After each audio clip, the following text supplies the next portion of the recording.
Olá, eu sou Sérgio Bertolucci, eu estou aqui no Supertech Cast, dentro do Arnold Classics 2025.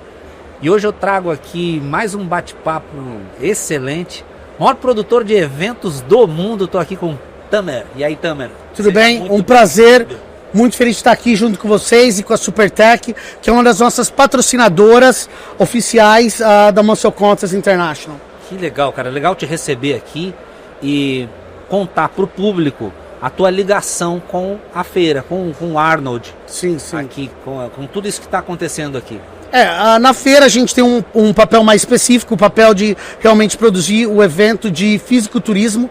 Ana Paula Leal e Felipe Bonilha começaram o Arnold aqui no Brasil mais ou menos 10 anos atrás e eles estavam precisando de um parceiro para tomar conta do maior evento deles e aí tinha sentido a gente juntar forças.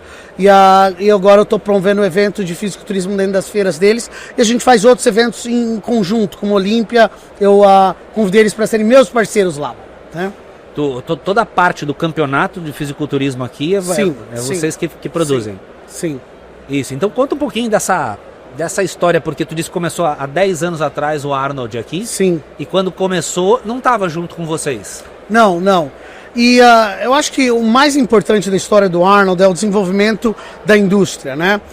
Existiu uma época que o fisiculturista, o atleta de alta performance era visto até de uma forma negativa, intimidava as pessoas e muitos dos negócios grandes, milionários, se afastavam desse tipo de atleta. Hoje é absolutamente o inverso. Você vê a Smart Fit, você vê as maiores academias, suplementos, estão conectadas aos melhores atletas porque eles veem benefícios realmente gigantescos. Porque o fisiculturismo é o único esporte do mundo que é conectado a todos os outros esportes. Se você gosta de surf, se você gosta de escalar montanha, natação, futebol, você quer aumentar a sua performance, só existe uma pessoa que é o expert, que é o bodybuilding, de ganhar músculo e perder gordura. Olha só, que interessante pra caramba. E aí me diz uma coisa, tu comentou sobre patrocínio, né? O atleta, eu tô querendo comparar há 10 anos atrás com agora, pra gente ver o crescimento.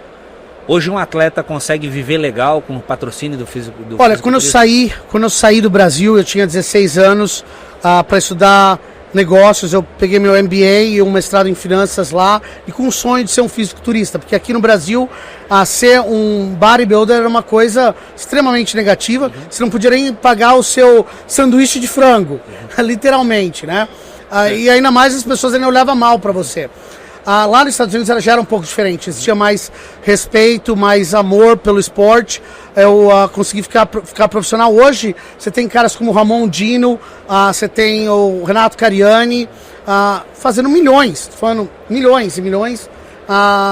Não só são bem pagos, extremamente bem pagos, né? Mas nesse caso a gente está falando de atletas e pessoas completamente fora da curva, né? Eu estou querendo entender se o fisiculturista, o que vive daquilo, ele consegue viver bem, não só a exceção, porque os caras que tu tocou são caras que são exceção. Eu acho que isso daí é comparável a todos os esportes. Se você vê, por exemplo, no futebol. Lá pro futebol. O futebol, que é o melhor esporte do Brasil, você pode falar que todo mundo que joga futebol?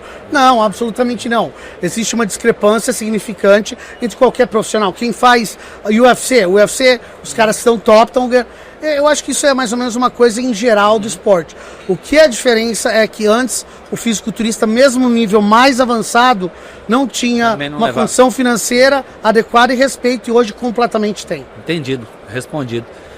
E quanto a essa visão que tu disse que há mais tempo atrás, quando tu tinha 16 anos, era uma visão negativa, e tu sentiu que aconteceu uma mudança no tipo de visão para o atleta hoje?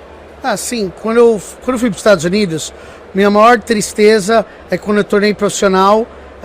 Eu tornei profissional lá nos Estados Unidos e eu era brasileiro. Você pode imaginar que os americanos não queriam que um brasileiro ganhasse o título de Mr. USA. Eu era chamado do Boy from Brazil. E o pessoal estava me vaiando, eu só tinha minha mãe, que não está mais junto comigo, gritando. Eu vi a voz dela um pouquinho no fundo. E quando eu me tornei promotor de eventos, eu falei, é uma chance de eu dar para a próxima geração o que eu nunca tive.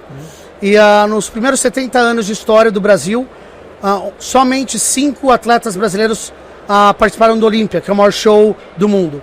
O ano passado, a NPC Muscle Contest trouxe 35 atletas. Uau! Essa é a tua empresa. Sim. O Muscle Contest. Então me fala um pouquinho da empresa. Aqui na abertura eu falei que tu é o maior produtor de eventos do mundo. Eu comecei na Califórnia, né?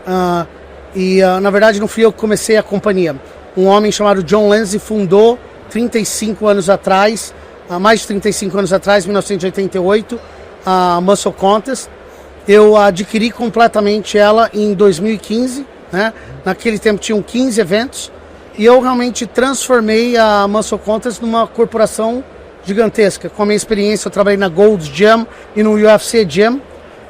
E eu comecei a tratar os atletas como clientes e com um pensamento um pouco mais corporativo, né?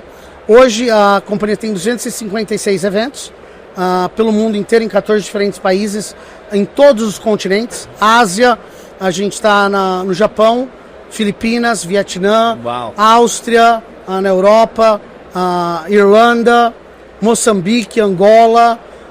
Então realmente a gente está Dominican Republic, a gente está em Indonésia, eu vou lembrando dos países, né? Mas a gente está em muitos países promovendo e a gente tem um portfólio também diversificado com academias em alguns desses países, né? Então tu não para em casa, tu tá morando onde? Aqui, Brasil, então, Estados Unidos? Minha residência é supostamente para ser os Estados Unidos, né? Supostamente. Mas eu viajo pelo mundo inteiro e tá ficando mais difícil, porque quando eu comecei a companhia eu era casado, mas eu não tinha filhos. Agora eu tenho 3 filhinhos pequenos, um de 6 anos, Enzo, o do meio, Vincent, 4 anos, e um de 2 anos. Então o de 6 anos já chora, já fala, pai, por que eu não posso ir junto com você? Então tá ficando difícil. E aí, essa operação pelo mundo todo, como é que consegue estrutura para fazer? Eu tô vendo pelo que tá rolando aqui, pelo tamanho que é isso aqui. Hoje estão passando mais de 100 mil pessoas aqui. Sim. E como conseguir estrutura para fazer tudo isso, logística? Conta um pouquinho para nós. Olha, eu acho assim que essa é uma pergunta que muita gente me faz toda hora, como que você construiu uma companhia tão grande, como você maneja, mas eu acho que não sou eu. Qualquer líder reconhece muito cedo na vida dele que a maior coisa que ele tem que fazer é criar outros grandes líderes. E a sua maior habilidade hoje é reconhecer outras pessoas que são tão inteligentes ou mais inteligentes do que eu para trabalhar comigo. Eu não faço nada, é o meu time que faz, eu só tento orientar e ajudar eles. Todo o crédito é para as pessoas que estão do meu lado e meu time que está trabalhando muito duro em todos os lugares do mundo. E aí quando tu tinha 16 anos, tu foi para os Estados Unidos para participar dos campeonatos lá. Sim.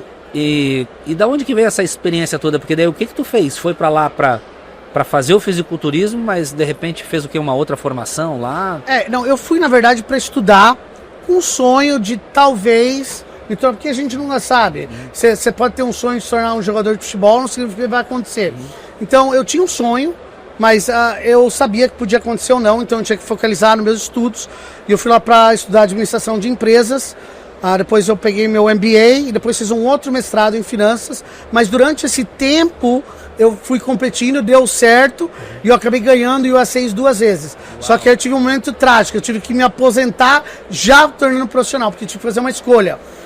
O pessoal da federação falou, olha, ou você se torna um promotor ou um atleta, você não pode ser os dois, que era um conflito de interesse óbvio, né? Entendeu? E aí tu escolheu... Foi uma das escolhas mais difíceis. Imagina, demorou 10 anos para me tornar profissional. 10 anos como atleta e eu chorei uma semana, juro por Deus. Eu não estou exagerando, chorei porque eu não tenho vergonha de falar. Mas aí eu pensei, conversei com meu pai, com outras pessoas e eu achei que eu podia influenciar o esporte muito mais como um produtor de eventos e eu acho que Deus me ajudou na minha decisão. Com certeza, e hoje está aí, maior do planeta. Legal saber. Outra coisa, quem é que te influenciou nesse meio do caminho ou início, não sei, mas teve que ter a influência de alguém para tu ir para esse lado? Olha, meu maior herói, minha maior influência, sem dúvida nenhuma, é meu pai. Meu pai teve a coragem de fazer o que muitos poucos pais não têm. Ele me colocou nos Estados Unidos, ele com 16 anos praticamente sozinho, e ele falou uma coisa para mim que eu nunca vou esquecer. Ele falou: aprenda a melhor coisa com os americanos, mas nunca esqueça do seu país e do Brasil, que é um país incrível.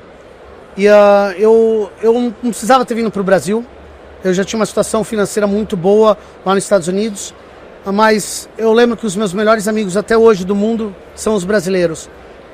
E o Brasil, diz que não reconhece o gigante e a beleza desse grande país. Os Estados Unidos tem coisas melhores que a gente, mas a gente tem muitas coisas melhores que os Estados Unidos também. Sem dúvida. Olha só que interessante, né? Tá lá, mas tá na origem, né? A tua origem é aqui. Hoje, para quem tá com o sonho de se tornar profissional, é só treinar, ver o músculo crescer, tá a fim de continuar. Qual o maior desafio que tu encarou, que tu acha que tu pode dar uma dica para quem tá nesse estágio, visando se tornar profissional? Olha, a dica que eu vou dar é a dica que eu daria para qualquer atleta que tem qualquer ambição de ser um atleta. Que você tem que viver uma vida em paralelo. E isso é a maior dificuldade do mundo. Você nunca sabe o que vai acontecer. A vida do atleta é extremamente curta. E é fundamental você ter uma outra carreira que até ajuda você na sua carreira como atleta, né? Então focalize na sua profissão e trabalhe em paralelo para ser um grande atleta, né? E em relação a ir lá para fora, tem que morar lá fora, ou o que é ideal, ir lá para fora, fazer aqui? Olha, você mexeu num ponto para mim muito, muito íntimo e importante. Meu sonho é que antes que eu morrer, o Brasil seja o melhor do mundo no fisiculturismo. Eu, quando era jovem, eu tive que sair daqui, do meu país que eu amo, para sonhar uma coisa que eu queria. Eu espero que um dia um americano, um europeu, acorde e sonhe vir para o Brasil. Que o Brasil é o melhor do mundo. Que top, cara. Garanto que esse teu sonho aí já ganhou a energia, a frequência de um monte de gente aí que torce pelo Brasil também, né? E falar mal é fácil. Sim. Mas quem gosta tá junto do teu lado. Eu arrepiei aqui com esse teu sonho aí. Eu acho que a diferença é a gente tem que acreditar, né? Tem uma coisa como brasileiro que eu vejo que é muito feia.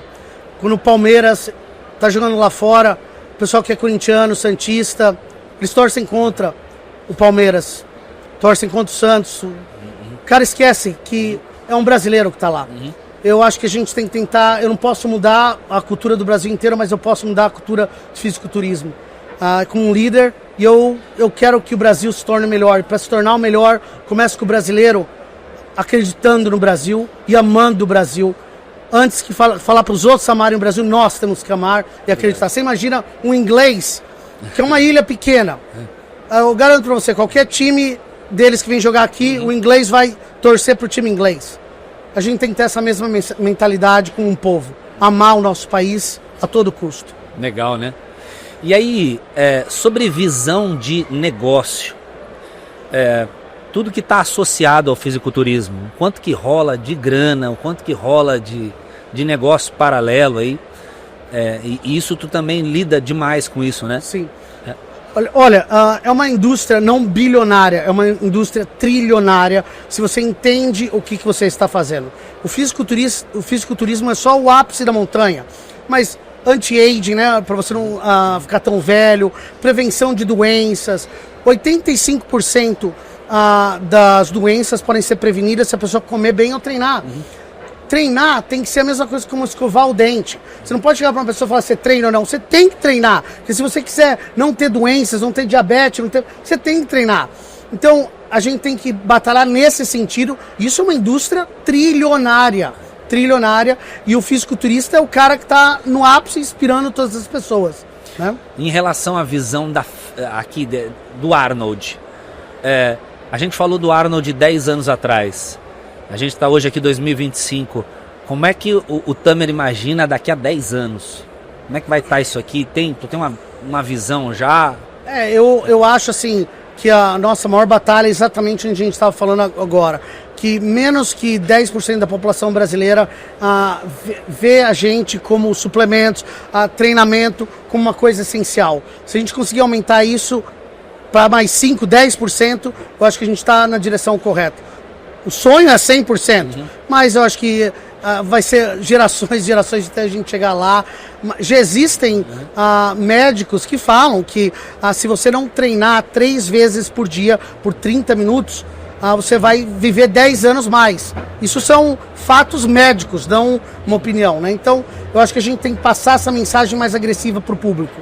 E quanto à diferença do público que está frequentando aqui, hoje se a gente olha para cá, eu imagino que há 10 anos atrás era só o gigantão que vinha, né? Sim. Hoje em dia tem de tudo, eu me surpreendi. Tem pessoas que eu digo, não, esse aí não tem perfil, mas o perfil é para todo mundo, né? Não, sem dúvida. Veja, hoje em dia nas academias, nos CTs, o fisiculturista se inspira, acredite ou não, numa pessoa normal. Eu lembro quando eu estava treinando, eu estava cansado, exausto, de repente uma mulher de 70 anos vai lá do lado, ela vai... Eu estou me inspirando nela, então ela está me inspirando em mim. Essa é a beleza do nosso esporte, que um inspira o outro. Quando você vê uma pessoa com uma deficiência treinando, inspirando o maior atleta do mundo, esse círculo é o que faz o nosso esporte tão poderoso. E é o único esporte, novamente, que influencia todos os outros esportes. Que legal, né? Tem alguma coisa que o fisiculturista, agora falando mais especificamente da categoria do fisiculturismo, que eles curtem, um esporte paralelo que o fisiculturista curte? Tem algum esporte em comum entre eles ou não?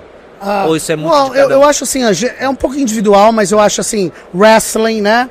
É um esporte que o pessoal gosta, lutas, porque é mais associado à parte física, né? O futebol americano, todos os lados dos Estados Unidos amam. Todos ligados à força. Entendeu? Mas são os esportes mais conectados à força, como você falou, né? Legal. Tá bem, Temer. Me diz uma coisa. Tem alguma curiosidade para contar para nós, assim, que... Caramba, quem tá na feira aqui ia adorar ouvir isso aí. Falei, caramba, da onde? Só... É curioso mesmo, assim. Uma coisa que aconteceu contigo ou que tu viu que aconteceu com alguém. Eu acho que não curioso, só queria falar, acho que algumas coisas que as pessoas não sabem, né? Que quando eu saí daqui do Brasil, meu pai falou para mim que ia dar para mim $500 pagar para minha educação. E eu só assisti aquele seriado 911, não sei se era da sua época ou não. Os caras só transavam toda hora. Eu achei que eu ia fazer uma festa, ia ser, nossa, meu Deus, vou estar mó feliz que ia nos Estados Unidos. Aí era o dia 14 do mês, eu liguei pro meu pai e falei, pai, eu quero voltar. Porque eu percebi que não era tanto assim, eu percebi que no Brasil tinha mais zona do que lá, né?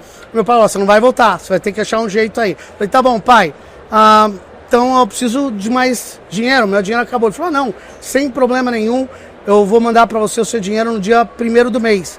Eu falei, pai, como assim? Pai, é dia 14. Aí ele falou, o que você tem para comer? Ele falou, eu tinha uns macarrãozinhos assim, né? Uns 10 e só água. Aí minha mãe vem chorando no telefone e falou, divide. Eu comecei a chorar, pensei que eles iam me matar, mas foi a melhor coisa que eles fizeram na minha vida. Eu fiquei homem 16 dias. Eu aprendi a ser um homem em 16 dias. Isso aí dá um livro legal, hein? Homem em 16 dias. Eu vou pensar. Em 16 dias eu passei fome, entendi o valor do dinheiro, o dinheiro do sacrifício, e eu não estaria aqui se não fosse por esses 16 dias. Caramba, olha só. Tá um bom tema de capa de livro, ficou legal mesmo. Obrigado. Né? E aí, e conciliar o fisiculturismo, que é um esporte de disciplina, né? Treinar todo dia, se alimentar bem, se hidratar bem, e com essa cabeça de 16 anos querendo fazer festa. Quando foi pra lá? Porque foi pensando na competição. Sim, você sabe, um menino de 16 anos, você quer curtir um pouco. Mas aí você se amadurece, você percebe que para você conquistar as coisas, você tem que fazer o que os outros não fazem, você tem que ter mais determinação. E isso realmente eu tenho que dar ao povo americano, você vê a determinação ferrenha deles, de querer alcançar os objetivos. Então eu fiz o que meu pai fez, eu aprendi isso com os americanos, mas jamais esqueci das coisas lindas do nosso povo e da nossa cultura. Então deixa eu te pedir um conselho para quem quer fazer a mesma coisa que o Tamer fez em relação aos eventos. Eu tô a fim de começar a fazer eventos, começar pequeno e um dia se tornar gigante assim. Qual um conselho que tu daria para quem está querendo seguir essa linha? Olha, eventos é uma coisa um pouco complicada, porque eu acho que fazer eventos, você tem que amar muito o que você faz para dar sucesso. Hoje, lá nos Estados Unidos, a Muscle Contest é uma companhia de eventos, só que a gente focaliza mais no fisiculturismo. A gente aluga, pra você ter uma ideia, até para o Tomorrowland, nos Estados Unidos, os LEDs, alguns materiais. Mas quando eu, por exemplo, eu não tenho muito amor pela música, muito amor. A gente toma cuidado para ir nesses eventos. Então eu acho que se você quer promover alguma coisa, o primeiro passo é ame o que você está fazendo. Você tem que ter um entendimento íntrico do negócio que você está fazendo. E aí, realmente, eu aconselho você ter um MBA, porque não é fácil. Você tem que calcular cada coisa. Um evento gigantesco como esse, as pessoas devem estar falando, meu Deus, tem muito dinheiro entrando. Tem, mas tem muito, pode ter certeza, saindo. Uhum. Né? E dá ideia, só pra galera saber aqui, entender sobre números, dá alguns números aqui desse evento. Números financeiros. Não sei, números de... também. Olha, pessoas, vou dar uns números de tantas coisas. para o pessoal ter uma ideia. Que o pessoal, muitas vezes, a premiação do Olímpia, né? Por exemplo, o pessoal fala, não, Tamer, por que vocês não aumentam a premiação do Olímpia? Bom, a premiação é quase 2 milhões, né? Mas o custo de você fazer um palco no Olímpia é $1 milhão. Os custos operacionais de você colocar, que é o maior show do mundo, o Olímpia, mais ou menos 7, 8 milhões de dólares. Então imagina você começar um evento devendo 7, 8 milhões de dólares, tendo que fazer 9, 10 para ter um lucro de 1, aí ter os impostos. Então, realmente as pessoas têm que entender os riscos associados a fazer um evento. Eu já fiz muito dinheiro, obviamente, milhões em eventos, e eu também perdi milhões em eventos, em números. Então, o meu primeiro evento no Japão que eu fiz lá, eu não tenho nem coragem de falar quanto dinheiro eu perdi aqui, viu? É que as pessoas só olham para o que vem, né? E não vem para o que vai. E um conselho para o fisiculturista? Um conselho para quem quer fazer eventos, um conselho para quem quer seguir na carreira? O que define um fisiculturista não são as vitórias. Eu competi na minha vida 40 vezes. Eu perdi 30. As pessoas só me lembram como Mr. USA. Mas eu não lembro das 30 vezes que eu perdi. Top. Que eu dei tudo que eu tinha e mesmo assim eu perdi. Mas eu continuei. O que define um campeão são as derrotas, não as vitórias. Que massa. Tá aí, ó. Bate-papo com o Tamer aqui. Tá ajudando a promover tudo aqui. Mais específico o campeonato, né? Uma história legal pra caramba. Obrigado pela tua presença aqui. Uma honra enorme, um prazer. Eu espero que a gente se torne amigos para a vida inteira. Que legal, cara. De minha parte, estamos juntos. Sempre bom estar conectado com quem tem sucesso, com quem faz mais do que uma pessoa comum, com quem desbrava o mundo, que foi o que tu fez. Tá pelo mundo todo. É uma honra estar aqui. A melhor parte da entrevista é que eu acho que eu ganhei um novo amigo. Essa aí, é a melhor parte. Tamo junto, então. Isso é sempre bom fazer um bom amigo. Valeu, gente. Um forte abraço. Manda nos comentários aqui o que você achou desse bate-papo. E se prepara que vem mais gente top aí. Forte abraço. Um prazer, realmente.